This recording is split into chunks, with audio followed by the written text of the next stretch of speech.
Yes. Awulae Agyefi Kwame a press conference at was a catch a Ghana man penny and a gun will be okay home say passum man so western here now when they say Awulae no kwano odu bi o say come at obi an hopper man so channel Awulae Agyefi Kwame and ata akwa Supreme Court akwa Supreme Court na nankasa wa akọ me call maako miensa e kwa mba ne nan so nam ka che Supreme Court say won ka bibi nkyere papa no Supreme Court wo friend wo man warning woni ma asem osi ya ade chepe na wa atro oni camera capture this document wa atro akosa asem na nankasa de ko Supreme Court wa atwe asan otumi to aso only withdrawal of notice of withdrawal of appeal by Awulae Agyefi Kwame and Ensign Traditional Council. Data okotwe sane oye March ya 26 March. Ana papa no okotwe sane 2026 ya asam na Awulae Agyefi Kwame na nkasa ode ko Supreme Court no. Na nkasa akotwe asanse ontumi nto aso. Na Awulae manso entumi ntwe wo bua ho bema. Ya pese e bisa Ghana man hina lawyers o Ghana ha. Chief Justice o man panyin Ghana ha obi otemenka global world man so into mention wo bua ho bema camera I want you to capture show it to him withdrawal of notice of withdrawal of appeal I will ask the man so wa atwe sign the funniest thing is that man so na wa ko Supreme Court na nankasa akotwe sign no ade chepe wa akotakwa na wa akotakwa so akosamba otakwa High Court na wotie ako school Awulae Agyefi Kwame ako school ako university ako level 400 o ma me na o papa wo say be graduate na the result aba every school di ma abafie na ako start to class 2 asama wa ako High Court wa ako Appeal Court a wan kasa ako Supreme Court no as Supreme Court entumi to aso afi ako sama High Court takwa na wala asem wo kan wo he nipa we tina himfie so pasom bia Ghana yeso so no so a Ghana nipa we so ope asom bia yeso so no so a enti asem ni hina o ma hina kan ni hina dia me pesa Ghana man wote ase ne say so bi e de manso e banzema mam anansa azim e na ne mpatamu a oya Agyefi Kwame Awulae Agyefi Kwame onye lower azim traditional council Awulae Agyefi Kwame was some lower azim traditional council more than 400 years. Ansana broni. Would you media edima broni nti. Na omahini lower azim okoka nwa asemiti. Ana broni koko o se sadia wo so ye omahini na tuma challenge lower azim amaye. Na yatum ya ye adwuma wo se ye. Broni no ye omahini. O na me mahini aka no. Na sabe abofra tum kyane papa. Enti de ye pese ye ka be wi ase hina atene se. Asama Awulae Agyefi Kwame kan no onye no kra judgment bia no. Na say Awulae or appeal to the regional coordinative council, regional minister. Ya poncho regional minister say tie nka fra Awulae Agyefi Kwame say wiye on fa judgment ne me na kenkan. Na tie ase abeka che Awulae tibi ku say ontu. Say judgment bi wo ha. Anti ya pese obi a te no tie ase say asem Awulae ka no. No kwa bi anim judgment bi an ho 24th of April ye be court. Na mum ne da wo mi ni say wa bua no ho bem. Inti you expecting say court no omba mama omba asama wabua ma wi ni de nsanso court bi o na je ye pese ye kan say me ma hina aka na mi sanso maka ni bi o Awulae Agyefi Kwame azim man watete he na chel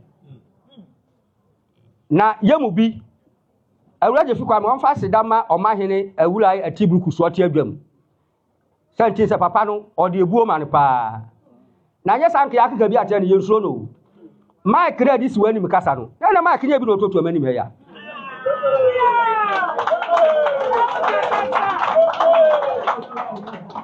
Awulae yen so kitikiti po ye buo. Anamre ahensam tradition, values and norms is no more respected by our youth. Anamrantia na katesia wonfa ahensam na norms wonfa nya hwe. Anti kakra no waka no Awulae wo na ye panyin bo ho ba ne yenso ye moni bi chense sabe etoto mobile park no so na waka se obi toto mobile ye ne ye mofra ye ne ye betum ya to na me so video na Awulae ne ba bi yam se de santi se wote atuwe Awulae ba bi aduru yi na ema ye won ne se ye ntu a ye behu Awulae de ne betum aye Awulae de ne betum aye anti o ma hina ama 1 week se me na me momi dia na ka minim se de si aya wini ya ye landlord nka wiye ye ka se wiya na be pam ye na ka be fo asase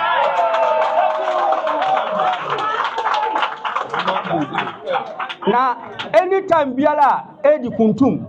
anniversary biala Awulae di birthday Awulae wo ba ko wale Awulae anytime bi e benya mic bia ye ho asem na ka adan na eka ye nka hwe na ye pese si ati ase se anytime bi e be kasa no ye nso ye wode ye be ka kirew santi se ye nya ye obi ka na asomdwe ne ye pe Awulae ye di kuntuma yedi kuntum ya na wa ya azim gas yo hwe ensa mofra wo babi kuntum ya na wasi theater e hospital we ensa fo yare wo ba ho yo operation wo ye kuntum yi se yesi maternity wo da Awulae abla ba he minim se ntum ba ha bata ho acha ya ye nwa na ba he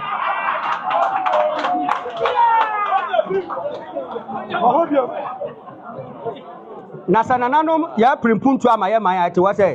se maybe I say won di kuntum Awulae kuntum no afi se si aye be lunch ne be ye 4 na ya hwe say e be stop yen ya hwe say e be stop yen anti yen kan chenchene Ghana man hina wiase man hina won tie de meka no with empirical evidence that we have to show very emphatical with no ambiguity we are saying say Awulae Agyefi Kwame II some kind no it's a falsehood, it's a lie. And nobody should pay attention to it. Yet will be asked.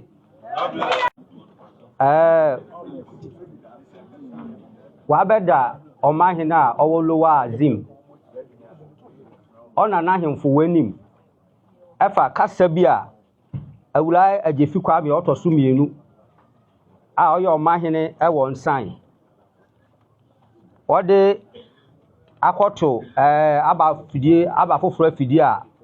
wo friend social media so na ordinanam ka say court amane kwan court abua say lower azim omahini bia ne ho lower azim onye traditional council lower azim oni asase na say ne sa asunti ana anopai ya to nsa frɛ ho na ye ne ho adi ahia se ye be sase a ye be ka kire aziman Ghana man obiara obete yenka ewo sabrei ewo wiase afa na hina ohwe na ohu ni se sa asema Awulae Agyefi Kwame oka ye no oye kofisem anokware biara anim anti yemfa ntu baabi ye didi djuma onye ye yenka ne se oye no kura se omahene a owo lower azim ona lower azim traditional council ena nananom wode Awulae Agyefi Kwame otoso mienu wode na akokot wakosama Awulae Agyefi Kwame a otoso mienu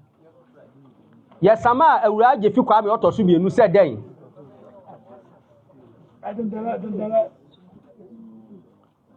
Awulae Agyefi Kwame otoso mienu lower azim traditional council ye na omahene yesama ne se den yesama Awulae Agyefi Kwame a otoso mienu oyo nsan mahene se efiri se yankopon bo wiase bepemenne ne traditional council na odi hene wo ho no oya nsan traditional council nanso wakofa dini bi a ofre no lower town azim nsan traditional council asa eba Ghana yaman yosemu a otia lower azim traditional council yedin akwahye ne dinim anti court nka kire de se sadin no onse sadin no ofa sadin no onye den onye ye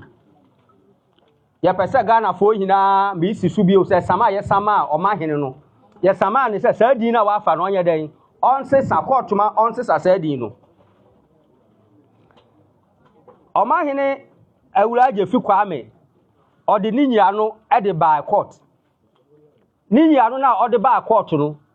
kire se saa asem na ye ka no ono so wo ho asem ka. Saa nyina so Awulae Agyefi Kwame odi by court ye huni se ye lawyer huni se onto asum. Entum nkofo obi ni dini fa nka wudi ni ho. Na sisadin na asem wo asem ka. Na Ghana man nyina nti aha no wontie ne ye. Edina oya traditional council din no oya regional house of chiefs,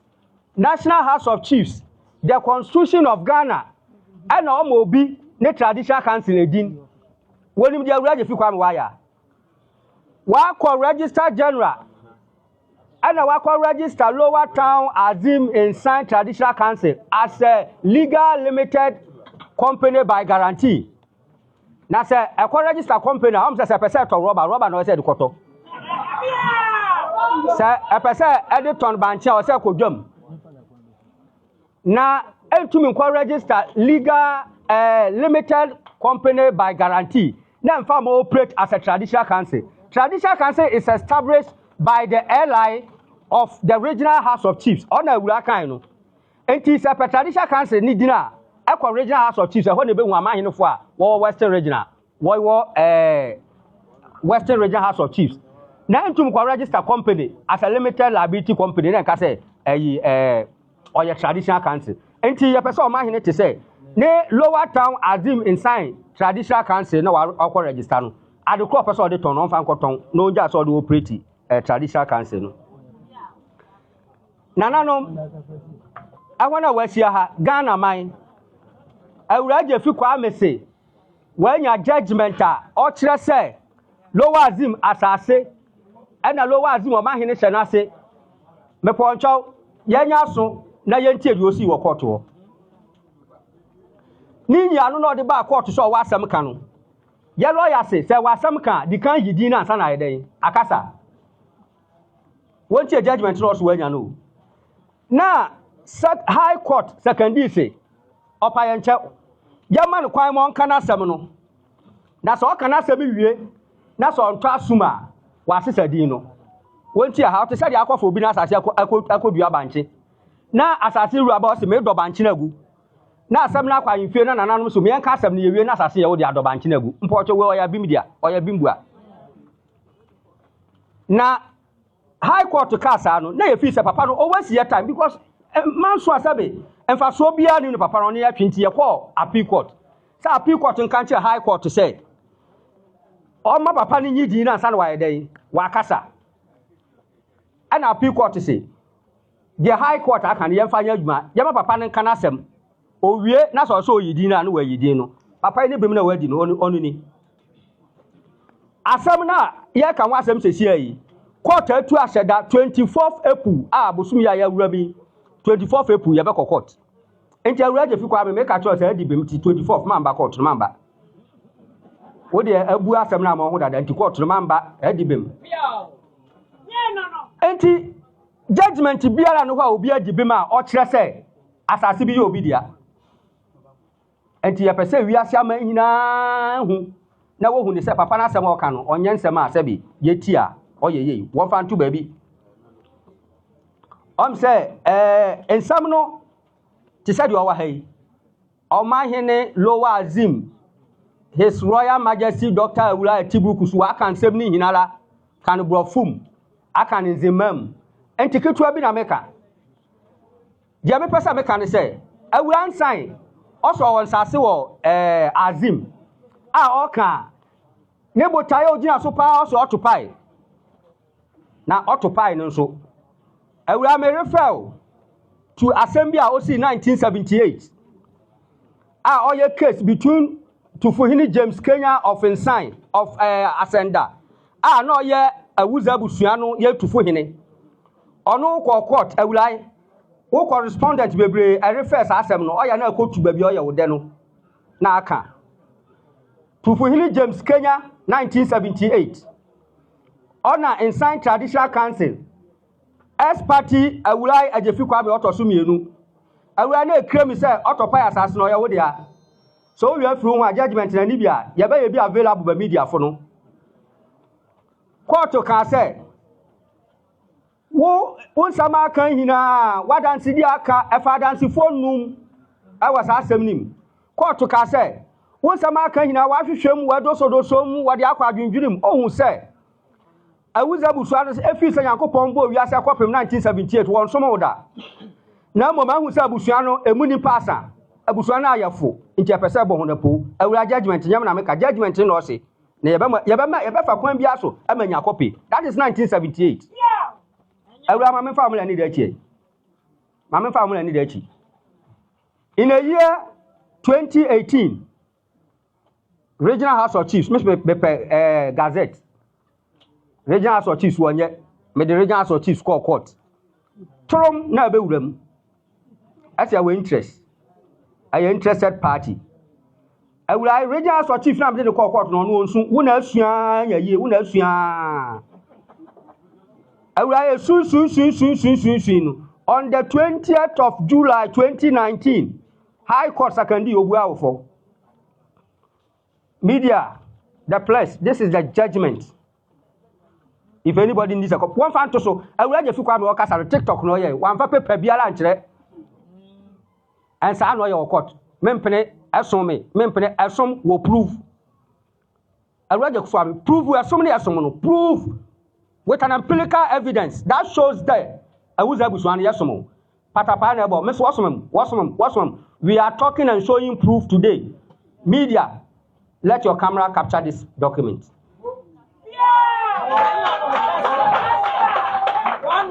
Awulae a judgment 2019 edi for odi for pe until no say also pay stay of execution or cause stay of execution High Court we throw it out we amano injunction which means the judgment stay what pens akwa nata ohuri pen okwa appeal court Cape Coast wonim de oya okwa appeal court Cape Coast no and okwa siki injunction wa appeal court Cape Coast that is 2019 and onya injunction wa Cape Coast appeal court onya ape wa koda appeal no so obeye na afọ onye anya me awuza mema ye and yes ye call appeal court ye tua ho ka na wo be serve no wo friend na no gbani appeal court I'm a ruling ono na awuraka that is 17th of December any day December ya appeal court ma ruling 17th of December awura assembly ka no eni asem bia ka otopa won so mo da apo na ebo appeal court thrown out 17th of December last year 2025 appeal court ma judgment no appeal court ma judgment pe osemente mo ase na ta ohuri no Supreme Court Accra awuransa ohuri no Supreme Court Accra